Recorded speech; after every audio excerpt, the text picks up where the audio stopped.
Bonjour. Alors dans cette vidéo, je vais te montrer comment est-ce qu'on peut calculer cette addition-là, trouver le résultat de cette addition-là, c'est-à-dire trouver ce que ça veut dire que avoir 7 plus 6 objets. Alors ici on a 7, donc ce 7 par exemple, ça peut être, on peut dire que c'est 7, c'est des objets, hein. Donc on peut dire par exemple ce sont des tomates, donc on va avoir 7 tomates. Alors je vais prendre 7 tomates, en voilà une deuxième, une troisième, une quatrième, une cinquième, une sixième que je mets là, et puis il en faut encore une. Voilà, ça c'est la septième tomate. Donc ici effectivement j'ai 7 tomates. Alors maintenant si j'ajoute 6 autres objets, là on va prendre des myrtilles par exemple, donc je vais ajouter ici 6 myrtilles. Alors voilà une première myrtille, je vais la mettre ici, une deuxième, une troisième je la mets là, une quatrième je la mets ici, 5, voilà, ça c'est une cinquième myrtille.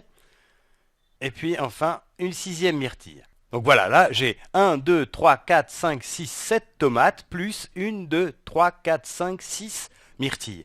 Donc en tout, combien j'ai de fruits et légumes ici? Eh bien, il suffit que je les compte. Alors je peux compter complètement, mais je peux aussi savoir que, effectivement, là j'ai 7 tomates. Donc si je compte, quand j'arriverai ici, à cette tomate-là, ça sera la septième tomate, donc j'aurai compté 7. Donc en fait, là, la première myrtille, c'est la huitième. Donc là, j'ai 8, 9, 10, 11, 12, et du coup 13. J'ai 13 fruits et légumes en tout. Alors ça veut dire que finalement, mon nombre de fruits et légumes ici, qui correspond à 7 plus 6 fruits et légumes, eh bien c'est 13. Ici, j'ai 13 fruits et légumes. Donc 7 plus 6, eh bien ça fait 13. Alors on peut voir aussi ça différemment en essayant d'utiliser la droite numérique. Je vais faire, je vais dessiner une droite numérique. Voilà. Voilà, donc ça c'est le sens croissant, donc là on va vers des nombres de plus en plus grands. Je vais commencer, mais j'ai pas besoin de commencer à 0, puisque je peux commencer en fait à 7.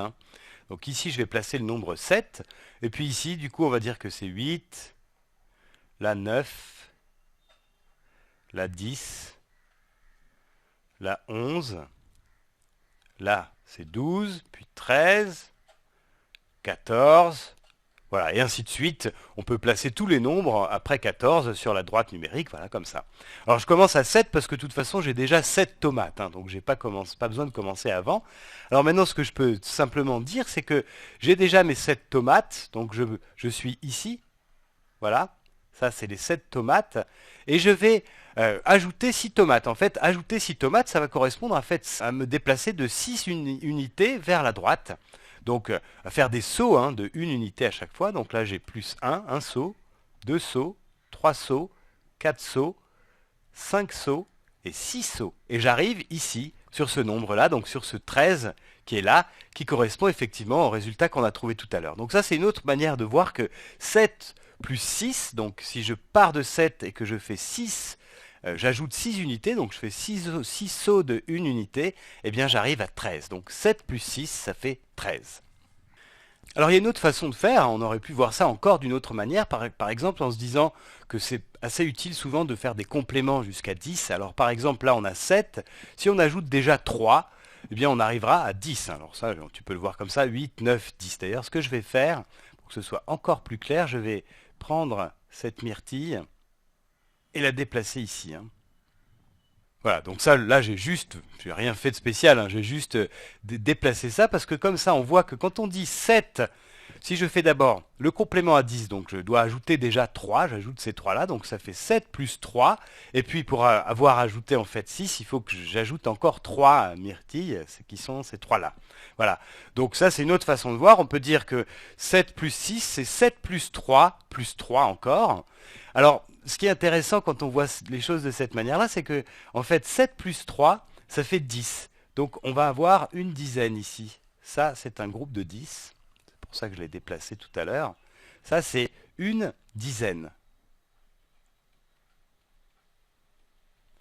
Et puis là, ce que j'ai ici, ce groupe-là, ça, c'est 3 unités.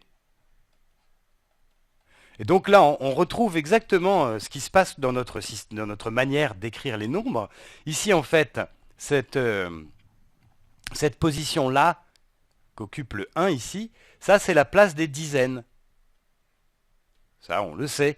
Donc le 1 qui est là représente une dizaine. Donc dizaine avec un S, hein, c'est la place des dizaines. Et puis le nombre qui est là, le 3, eh bien lui, il occupe la place des unités. Des unités. Et ce qu'on voit ici, c'est que quand on écrit une dizaine et 3 unités, c'est exactement ce qu'on a fait là. On a réparti, on a fait d'abord un paquet de 10 qui correspond à une dizaine, et on a compté les unités qui restent. Ici, il y en a 3. Donc finalement, on voit là que quand on écrit 13 comme ça, on écrit une dizaine plus 3 unités, et en fait, ça correspond à écrire 10 plus 3. 10 plus 3.